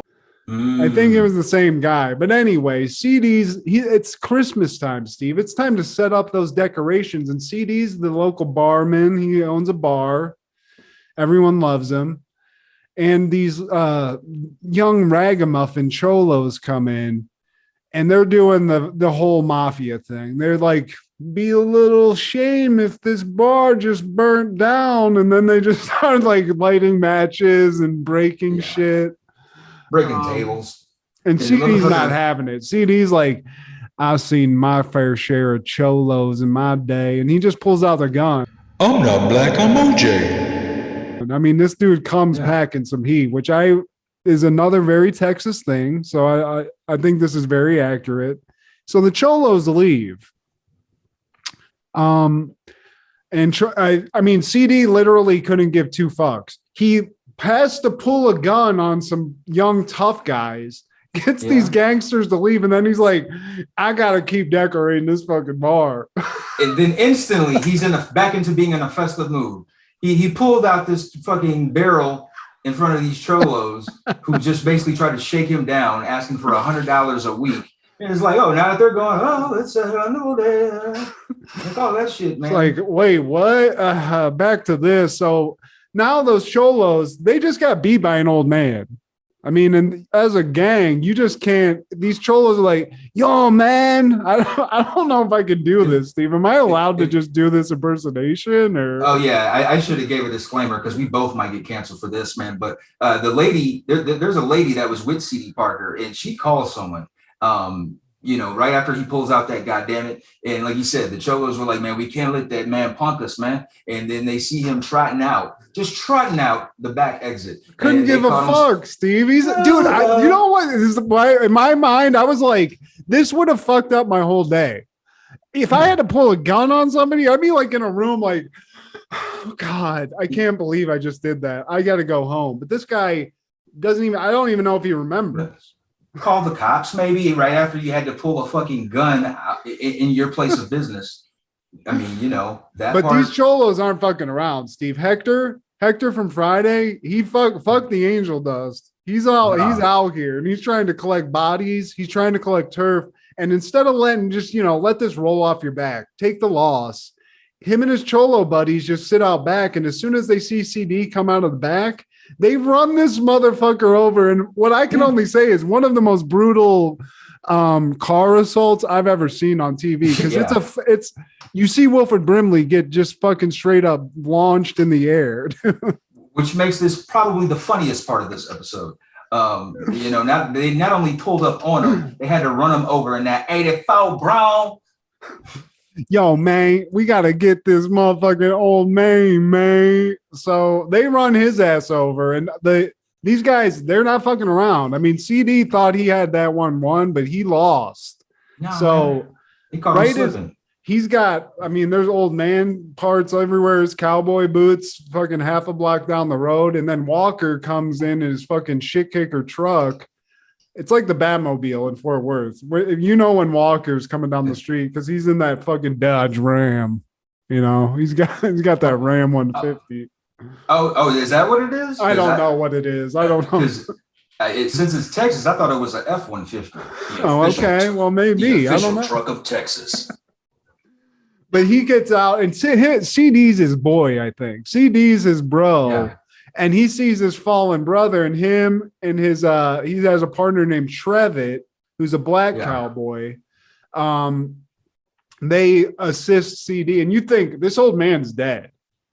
He got hit at full speed by that fucking lowrider, but cut to the hospital and he's fine, dude. He's got the brace on, but he's all right. He's fine. Yeah, he's got his senses. He was like, I was getting to my car singing some Merle Haggard Saves Christmas. And then all of a sudden I went ass over tea kettle. I'm not going to be able to go to my Christmas party. And that would have been damn important to me. That's all he gives a fuck about. So he's like, God, I just wish I could be at that damn party, So it's like, I just wait all year. It's just like, it's my favorite time of year, Walker. I just love it. And Walker tells CD to cool his jowls, and because he's really Chuck Norris, ladies and gentlemen. I don't know if you knew that Walker is really Chuck Norris. And they say that when Chuck Norris bites into a black mamba, they die 2 days later. So Chuck Norris just, and we didn't even, we said it a little bit, but I'm going to just restate it. At this point in the show, they do the theme song in the intro, and it's one of the dumbest. Whoever let Chuck Norris sing the theme song to this, it just needs to just lay off the blow, guys. Just lay off of it. But it is kind of funny just to hear him like, because the eyes of the ranger are upon you. I mean, I'm doing a better job than he did, Steve. I don't even want to sing it like that. I'd rather get my ass kicked by Chuck Norris than hear him sing. What the fuck, dude? But, this is Chuck's town. This is Walker's town. So not only is this like he's already aware of these cholos and this gang, but now it's hitting a little too close to home. CD's laid up. He ain't gonna be able to fucking kiss some chick under some mistletoe and get fucked up on eggnog. He's laid up. Yeah, man. And Walker wants to get them on the right path because he cares about the youth. What about the babies? Save the babies. I don't want these babies getting beat into the Vatos Locos like that. I can't have this community just fall. And so Walker, as a man of karate, as a man of the martial arts, he has a school for karate, Steve. Yeah.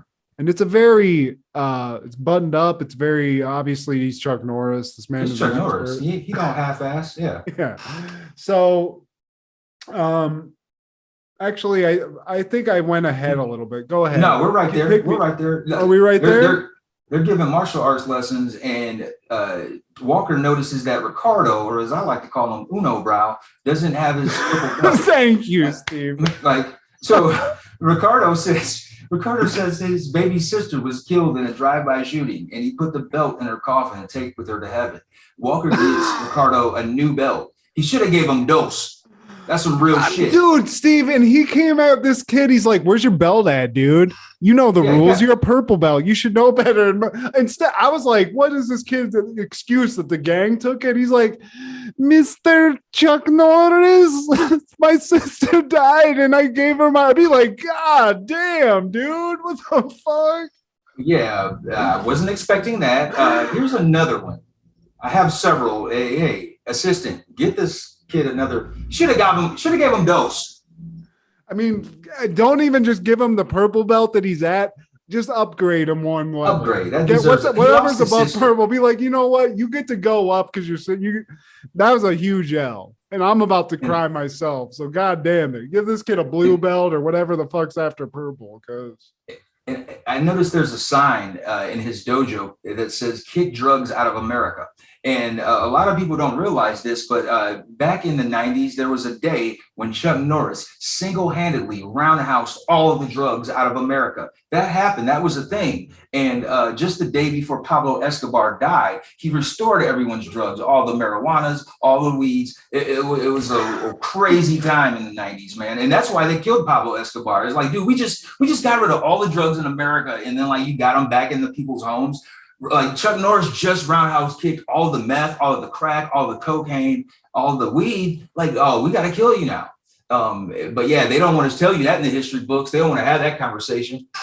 Actually, Chuck Norris is who killed Pablo Escobar. They sent him down there because that's where a ranger's going to be.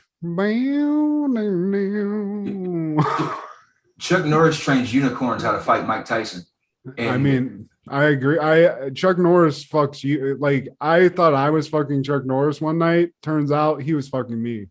And that's what happens, Steve. He just turns it around. No matter what, he's always going to win, Steve. Cholo gangs, fucking teen angst, a little kid fighting to remember the memory of his dead sister who got killed in a drive-by. I mean, that's the other thing, Steve. If Walker is a Texas Ranger and he's living in Fort Worth, why is it gone to so fully to shit that kids are just dying in drive-bys constantly? I mean, from this episode, it seems like the Vatos Locos are just pulling drive-bys every day. Randomly, man. I mean, it's fucked Well, up. he had- I'm not coming to Fort Worth. I don't know if I'm into this, Steve. It doesn't seem like a great place. Well, he had everything on lock, man. He had everything under control, and that's why he's trying to like get to this before it boils to a simmer. But Trivet, his buddy, is like, dude, you're taking this a little too personal, Walker. I'm getting a little worried about you because you keep falling asleep and having these weird dreams. And I'm getting worried that you might have to kill a motherfucker, and I don't want to have you to do that because we're lawmen. And Walker notices Tommy's been putting in work in that dojo, and he says his brother Ernesto's been helping him. And Ernesto was one of Walker's best students, and he just got promoted to manager at Phil's Garage. Walker says that the best thing that happened to him was getting out of that gang. And we cut back to CD at the hospital, and he's going through like a photo album lineup, and he spots the main culprit that came to his office, Sonny Portillo. Better known as Hector, the fucking angel dust selling or smoking guy from Friday, who I wasn't instantly realizing that was the same person. He's very young in this episode, Steve. He was Hector and Moesha as well, and Paco in 187, Juan in the Wash. And in this episode of Walker, Texas Ranger, he's Sonny Portillo, the leader of the Vatos Locos. And Wilford Brimley's brother wants to know where that fucker is. And Walker says, you leave Sonny Portillo to me. I'll just give me 5 minutes, CD. You'll be back kissing mistletoe and fucking Santa in no time. So Walker's fully in at this point. He knows what's going on. He knows that there's this gang in town, and you can tell he's a little worried about Tommy. He's like, okay, you got your brothers out, but I'm worried. Are you getting hassled? You getting hassled by them vatos, bud? But Tommy's adamant. He's like, nah, Walker, it's all good. So we cut to Tommy. He's actually goes to visit Ernesto at I believe it's a car wash or some auto body shop or something. And Ernesto, he's like doing stuff, talking to Ernesto. He goes outside. Who comes up in the lowrider? Steve, Sonny, brah. Sup, he's like the Everest guy for street gangs. I mean, Or he's like, oh man, you don't want to just be practicing karate, doing little kid shit. You want to wear hot ass flannel in humid ass Texas heat. Yo, it's a lifestyle, essay. It's a lifestyle, dude. So he's fucking putting a heavy sales pitch on Tommy, but Tommy's like, nah, man, I ain't into that. And then Ernesto comes out and he's like, yo, Sonny, man, fuck off, get out of here. You beat me out of the gang. I'm out. This lifestyle ain't for us. So get your little bitch ass out of here. So Sonny takes another L. I mean, this guy, for a gangster, he's taken a lot of weird L's for a thug. Wilford Brimley already cocooned his ass out of the fucking bar. you ran him over, but I mean, he's gotta just like step up. So he's like, you know what? Okay, leaves. But then, Steve, it's all like we're getting into the nitty gritty here. Well, Sonny and the Vatos Locals, they do a drive-by on their ops. The Diamantes? Mm-hmm. And then shortly after that, Tommy and Ernesto are getting a Christmas tree from out of the truck as they're talking to their mother who's standing at the window. And again, Sonny and the Vatos Locals do a slide by to fill Ernesto with holes like El Queso. This is a bunch of Razor Ramones just running around, just fucking. I mean, these are indiscriminately. They're just going from drive-by to drive-by. They're not even taking a break. They literally maybe got a soda someplace and then fucking shot up Ernesto. I thought he's dead. This is just fully just like a nightmare situation in Fort Worth. But Ernesto, thankfully, these guys aren't great shots. I mean, they were maybe 10 feet away. He got hit. They go to the hospital and it's hit or miss. I mean, he's still alive, but Tommy is he's not feeling it. And here's the thing, Steve, they don't even know who did it. They're not aware of actually who is responsible for the drive-by at this point. Because when Tommy's waiting in the waiting room, in walks Kung Lao's stepdad. Man, I do like his hat though. What is that? Velvet? He asked Tommy who it was that shot his brother. And Tommy says it was the Diamantes because that's what they shouted out. And now Ernesto is out of the surgery and he's in ICU. He's critical, but he's not conscious. And Walker's like, God damn it. Time for me to go hit the Diamantes up because That's what Walker's got to do. So everyone thinks it's the Diamantes. And what the Diamantes are like the local fucking blood gang. And it continues. They're seeking revenge. Yeah, they're seeking revenge. And there's a gentleman who I felt was ill fit for this role. And he says that Sonny Portillo is mine. That crap is going to get wasted. And as he says that, the man in the black hat pulls up in his F-150, the official truck of Texas. And he tells Guzman that he's there to arrest him for the shooting of Ernesto Lopez, as well as being an Asian man portraying a cholo. That's like 3 felonies that should be there. And there was a positive ID on his vehicle, but apparently Guzman doesn't have that car anymore because he got jacked. Yo, man, you don't know, man. I sold that shit like a week ago. Yeah, he tells Walker that stop now. I'm gonna get this is it. That's it. He reported it. He told Walker, and he said the cops love him so much they dropped their donuts just to find it. Get it? Oh man, you should be on Caroline's Comedy Hour. Get this Guzman. Who you want to be on? I don't get. So yeah, I mean, I think the direction and the actors for this was like, hey, turn it up to 1,000 in cholo level. We need you to be as cholo as like you can hear the noise that guy with the bandana is making right now. He's saying essay right now. He says essay like 1,000 times in this conversation, Steve. That's his gangster pal, Paco. And his fellow gangster buddy pal, Paco, says that he was with Guzman all last night, as they all were. And they didn't know who did that. And Paco says that Walker was always his favorite cop. He's always been a straight up dude with him. So I'm being straight up with you. I will stop this gang war from happening. But if they pop up on our turf again, it's going dying. And Paco agrees that they'll stay on their turf, man. Now, cut to Walker going to the Vatos Locos hangout. And he stopped by the doorman, I guess, and he says it's a private club and we don't allow visitors, essay. Yeet! Yeah, dude. Fuck you. I'm fucking Chuck Norris. What do you fucking think this is? Quick word. Is he bulletproof, Steve? Because this guy does not. I know there's cops that are tough, and I know you have a badge and whatnot, but I feel like you can't just go tramping around like, hey, blood gang, what's up? I'm one guy. Like they can make you disappear. So this guy's got some balls on him. His goatee is made out of vibranium. And Walker kicks in the door while Sonny is slow dancing with the only chick present in a circle of homies. They're just watching. They're just watching him do that. Yeah. What kind of gang is this? Yeah, I mean, he's giving ballroom lessons, fucker.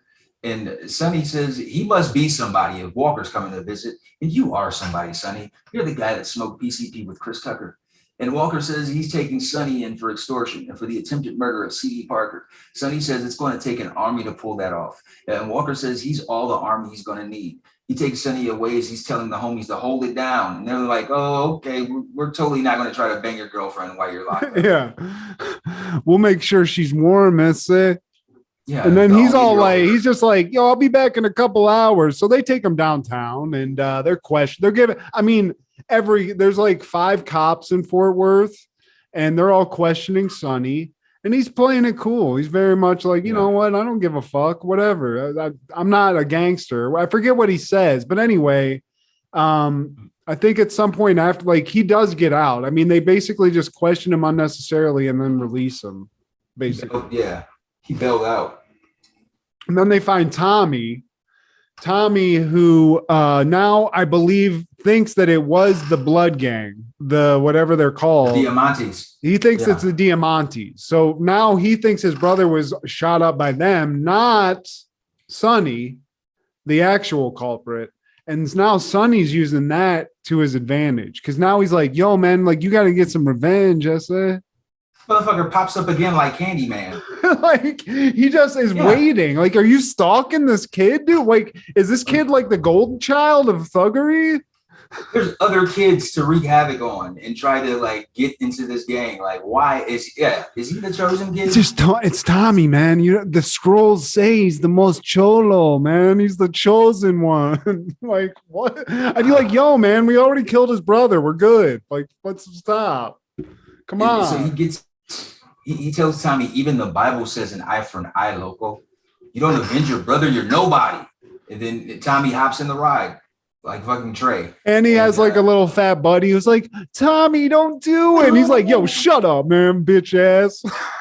With your moves. Get the fuck out of here. Yeah, I mean, it looked like me if I was just like of Spanish descent back in the day. It looked like a young, fat Spanish, Matt. This motherfucker's getting jumped. They jumped this kid. That's like child endangerment. These are grown men beating on this like pre-adolescent. Welcome to the clique, man. Like, where's fucking Conan at? I was just like the level that they're putting on these cholos, like just everything. I was like, Conan's right around the corner someplace. He's at a WCW event, but he's part of this gang. So getting rowdy. But I mean, keep going. Sorry. And Walker asks Carlo where Tommy is. He says he thinks he's getting jumped into the Vatos Locos, and he finds Tommy, whose face is all bruised up, and he asks what happened to him. This motherfucker said he fell. Did you fall from a roller coaster? I fell a lot. You fall from a Hell in a Cell. Now he's like, man, fuck all that good guy shit, man. My brother has tubes in his nose, and he doesn't even know he's peeing in a plastic bag. So get every kind of fuck out of here. I got to get them dudes who got my brother. And Tommy and the other two kids are tagging a building. I guess that's the next phase of this gang apprenticeship. Now Tommy sees Walker and flees the scene. And this whole like tagging thing is a very high pro. There's a specific like Spanish detective, and he comes in, he's like, yo, man, the city's about to blow up. All these tags everywhere. The Vatos Locos are all over. Like the shit's about to go down, Walker. Like this shit's popping off. Yeah. So Walker's all up in his feels, and he's got, now it's to the point where he has to take, I mean, Chuck Norris is going to have to single-handedly take this into his own hands, Steve. I mean, fuck the bullshit. Fuck all this backup he has. Fuck Trevitt. Fuck all like this other like 3 detectives in this police force. Fuck cops in general, because I don't see a lot of them. It's just Walker shit kicking around, and he's gonna have to take some matters into his own hands. Walker style. At this point, he's certain that it was Sonny. Like when he realizes that both shootings were from the same gun. I forgot about that, because Trevitt does that like AOL Windows 95 examination of the bullet, and he's like, look, the same bullet was used in both shootings, so we know Sonny is in fact the man with the gun, so we got to go get him. But see, not everybody knows this, Steve. Tommy fully in now. He's got a gat. I mean, this motherfucker's got like the biggest cannon of everybody. He must be the golden child. They're getting ready to ride on these fools, Steve. It's about to go down. And he tells the Diamantes to like, hey, hold it, man. I know they jumped your fence or whatever, but give me an hour. And really, he doesn't even need that because he's Walker. He's fucking Walker, Texas Ranger, dude. I wonder if he listens to his song as he's riding up to, like he's just riding around Fort Worth, listening to the Walker theme song right before he whoops that ass. I think that's what happens. Or Undertaker. And the Locos, they spot Walker approaching them with their guns drawn, and he's just casually approaching them just like the Undertaker. It tells Sonny he's under arrest for attempted murder. He tried to kill Ernesto Lopez and blamed it on the Diamantes. Now, Sonny pulls the strap on Walker with the other cops waiting off in the cut. And Walker says that he'll fight all of the Vatos Locos. And if they beat him, he'll let them away scot-free. And since there's strength in numbers, Sonny thinks that this is a layup. But oh no, Sonny, Mr. Walker studied under Bruce Lee. He was on the 4th, and Bruce Lee was on the 3rd. I mean, this motherfucker thought, I don't know who you thought this was, dude. I don't know anybody who's crazy enough to be like, I'll fight all of you. I'd have a little hesitancy. He also, I don't know if we said this, but Walker does tell Tommy that Sonny was the guy who actually shot his brother. So Tommy's like fully ready to be like, he gets the news and doesn't even realize. He's just like, oh, fuck this guy. And he just is ready to walk away. And Sonny's like, yo, man, what the fuck are you doing? And it's like, you can see Sonny sort of losing his hold on all these people, you know? And then Walker just comes in and straight starts whooping that ass, Steve. And Sonny's the first to go down. Easy work. Yeah, he swings, misses, and is swept like a rag doll. Next guy catches a tornado punch. Next guy catches a roundhouse kick, leg sweep, hip toss, side slam with a punch to the face on the way down. And Sonny comes to. Sonny finally comes to and pulls out a switchblade. But now Tommy's got a gun.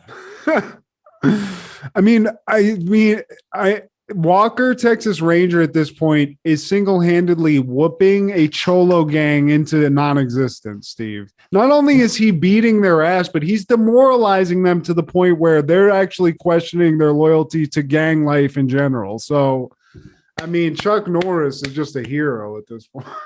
He's not even flinching over this blade that he picked up. He's like, man, fuck this blade. So you can't stab through a cowboy boot, son. Watch this. Crack! He fucking casually kicks the blade out of Sonny's hand, and Roundhouse kicks him in the gut, and Roundhouse kicks him in the face. And he got him like all in his shit. I paused it. Like he connected. Fucking Shawn Michaels is blushing. Like got him all in here. You saw what CD looked like all fucked up at the beginning of this episode. He's like, oh, you hit my boy with a car? I'm about to hit you with this fucking size whatever boot. This shit kicker's about to just take it all out. So, I mean, I'm just glad that I wasn't in this gang, Steve. I don't think they would have had me, but I'm glad I wasn't there anyway because I couldn't have just withstood the fury. Yeah, those boys shouldn't have been there anyways. They're not built like that. Yeah, dude. I mean, a Cholo gang in Fort Worth, I just feel like, you know, it is what it is. But Fort Worth, it's not the gold mine that I would assume that gangs are after, you know. Maybe a Dallas, maybe a Houston, Fort Worth. Yeah. But on that same day, Saturday Night Live is airing the episode with a musical guest Silverchair and your host, David Allen Greer. The host, David Allen Greer. I mean, yeah. This was one of their Christmas episodes. I mean, they had the Rocky Roads skit, and I don't know if you remember it, but this is Will Ferrell, Nancy Walls, David Allen Greer, and Tim Meadows. And they say they're the Rocky Roads because Tim Meadows and the Dag are the chocolate, Will and Nancy are the marshmallow, and they're all a bit nuts. And they do this little vignette where they're like, it's Nancy Walls, Tim Meadows, and David Allen Greer. And they're like, hey, new girl, what's your name? Sally? Oh, that's not what I heard. I heard it was Honky Cracker. And then they say like, yeah, this is one of those after school kind of like programs. And then they do the correct way. And they're like, oh, hey, new girl, what's your name? Sally? Wow, that's what I heard too. I heard it was Sally. And at some point, David Allen Greer's like, well, if you can groove on that, you can groove on this. And he pulls out a whole bag of cocaine. And they're like, Will Ferrell's like, is that the drugs? Was this also the same one with the weatherman thing where like they're doing the new? Yes. Wake up and smile. Yes. I've killed the weatherman. The weatherman is dead. Yes. And like, because this all started from the teleprompter not working. He's like, I understand you've got some cooking tips for us, Diane. I understand you've got some cooking tips for us, Diane.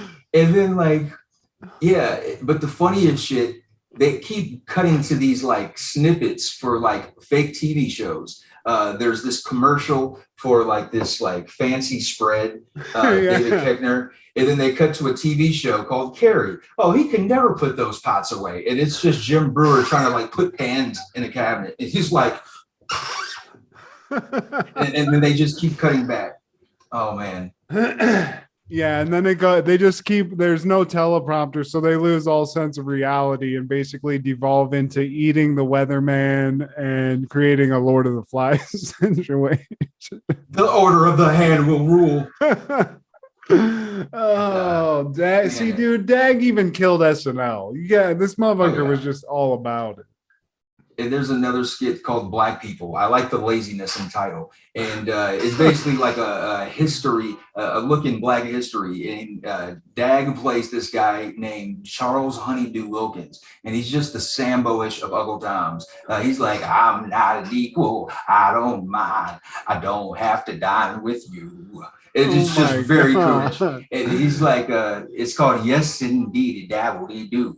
He's zippity zoo shine your shoe. Oh my god! It's fucking hilarious. I'm not doing it justice, but apparently he spent his fortune on ham hocks, and he wound up being the first Black man to be lynched by Black people.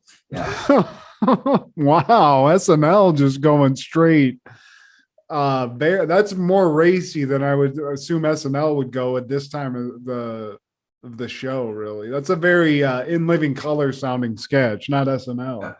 Very. And Silverchair performed Pure, what is it called? Pure Massacre. And tomorrow you're gonna get yours, fat boy, fat boy. Fat boy, wait till I love me some yeah. Silverchair, Steve. Weren't they Australian? Silverchair. Yeah, there's something like that. Yeah. Well, shout out Silverchair. They had some heaters. You can get high, play some video games, and listen to some Silverchair. Yeah, that album with the frog on it, I believe there was a frog on it somewhere. Yeah, there we go. And on that same day, Bump in the Night aired its final episode. It's a weird cartoon on CBS, and it's basically the misadventures of a small green thing that lived under a kid's bed. I don't remember that at all, but shout out Bump in the Night. What the fuck? I remember the green thing. I think he was like the focal point, like the Mo of that threesome. Man, I was checked out of CBS at that point, I think. Yeah, I've been checked out. But on that same day, Ace Ventura Pet Detective, the animated series, started. Never seen that one. I was too late in the game. Yeah. On that same day, December to Dismember 95 aired on ECW. I like the title. Yeah, I mean, this is still when Steve Austin is in the mix. I believe Mick Foley. One half of the double main event was a Ultimate Jeopardy steel cage match with the Public Enemy, the Pit Bulls, and Tommy Dreamer against the Heavenly Bodies, the Eliminators, Raven and Stevie Richards. And yeah, Steve Austin fought Mikey Whipwreck and Sandman in a three-way, which Mikey Whipwreck won. Yeah. Did Sandman just bust somebody over the head with that kendo stick? How does a drunk guy in American Pants just have a kendo stick? I just don't get it. He just picked it up at a fucking flea market or something, or drinking those Stevewizers. I don't remember December to Dismember, but that's one of the greatest names for a pay-per-view of all time. So shout out to Paul Heyman, because I'm assuming he had something to do with that. Oh yeah, this was his baby, man. But somebody that probably wasn't watching any of that shit in 1995 was the 61st Heisman Trophy Award winner, Eddie George from the Ohio State. I mean, I witnessed the greatness that was Eddie George. So, I mean, look at this guy. What's going on with Eddie George now? I don't know what he's up to. I don't know if he's even involved with football. But, man, this was a crazy year because the finalists were Eddie George, Tommy Frazier, Danny Werfel, Darnell Autry, Troy Davis, Peyton Manning, Keyshawn Johnson, Tim Biakabatuka, Warwick Dunn, and Bobby Hoyne. Also from the Ohio State. I mean, dude, Eddie George would just, there was no competition. This dude was just like running. He was just killing it. As a Penn State fan at the time, it was just disheartening because you couldn't stop the guy. And who do you play for? The Titans? He played for the Titans and the Cowboys for a little bit. Oh, yeah, he did. There you go. He was a Cowboy. You got some Eddie George. How did that feel, getting an Ohio State stud on your team? He actually did great. I liked him, but I think this was after the injuries because his prime was with the Titans when they went to the Super Bowl and all of that, man. But on that same day, Michaela Moroney is born, December 1995, the American gymnast. And she's more famous for her memes. Michaela's Not Feeling It, that kind of circulated 2012. Michaela's Not Impressed. That's what it was. Yeah. I'm not And impressed. she even has that smirk. That's like the famous smirk that she would have on the meme. That's how I feel, Steve. I'm not impressed. Michaela. Well, yeah, Michaela, fuck you. Well, in 1996, on December 9th, Gwen Jacob is acquitted of committing an indecent act, giving women the right to be topless in Ontario, Canada. All praise to this. I don't live in Canada, but thank you. Yeah. So yeah, she went topless. This is Gwen Jacob. Yeah, keep yours on, but thank you for doing the Canadian people in Canada a favor. I was hoping it would be a little more, appealing, but shout out to Gwen. It was looking more John like Daly. Yeah, John Daly and Pete Rose had a baby, and it went to a Guy Fieri competition of some kind. I mean, what were are there tits on that, or what's going on? What was the indecent act? Man, just pulling them out, and John, I'd be like, you're going to jail forever. Just walking around with him, apparently. Now, they said that on a hot and humid day, she was arrested after walking down the street while topless after removing her shirt when the temperature was 33 degrees Celsius and was charged with indecency. The police stated that they acted following a complaint from a woman who was upset that one of her children was seeing this. And she did it because men were doing it, and she looks like one. So she thought, she wanted to draw attention in the double standard. She was found guilty and fined $75. But in her defense, she argued that breasts were merely fatty tissue. She's like, it was all nipple anyway. She looks like somebody has a tit that's all nip. Yeah, so, and when it passed on to Ontario Court of Appeal, and she was acquitted December 9th, 96. I'm sorry for cutting you off, man. People it's okay. And I just feel like, people there are heroes that, maybe you're not, when you think about a certain situation, maybe they don't appear to be what you thought they would look like, but this person's a hero. And while I don't want to see those tits ever at all, never, every once in a while, people have to pull out some fucking knee knockers and just let them out. And that's what appears to happen here. But this is a pioneer and a freedom fighter for tits. So shout out. And on December 9th, 1998, Archie Moore, the American boxer and actor, dies. He was born in 1913, and he was also a trainer. He trained George Foreman and Muhammad Ali. Damn. Well, I bet that was a tough son of a bitch. Yeah, I had to, man. He has the reign for the longest hold of the light heavyweight champion from 1952 to 1962, a whole fucking decade. Jesus Christ. Well, killing it. Well, any callbacks, honorable mentions, or takeaways, Matthew? I have an honorable mention because we couldn't cut, we've been covering Frasier quite a bit, but there was a Frasier episode on our list, and it was called Desperately Seeking Closure.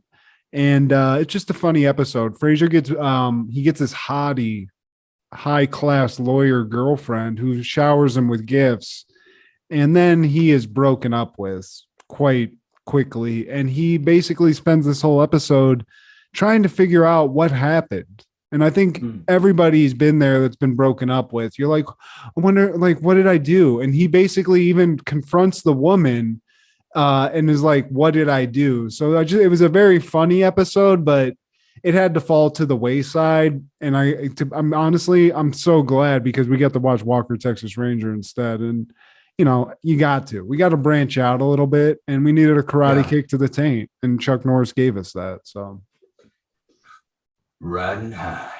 What about you? Man, so in 1992, Doogie Howser was airing the episode Will the Real Dr. Howser Please Stand Up? And a young child is being beaten by his stepdad, and that child is John Christian Grass. Now, that name might not be familiar to you, but he is Matthew from Seinfeld, from the, the yogurt, the non-fat yogurt episode. Oh, shit. Yeah, John Christian Grass. So, yeah, he plays an abused kid, and it's one of those like, man, where did you get those bruises? Oh, I fell. And then they find out the truth, like somewhere towards the end, man. young shitty Matthew, fucking cussing in front of his mom. He was also in Kindergarten Cop, apparently. Yeah, it's been a while. Damn. It's not a tumor.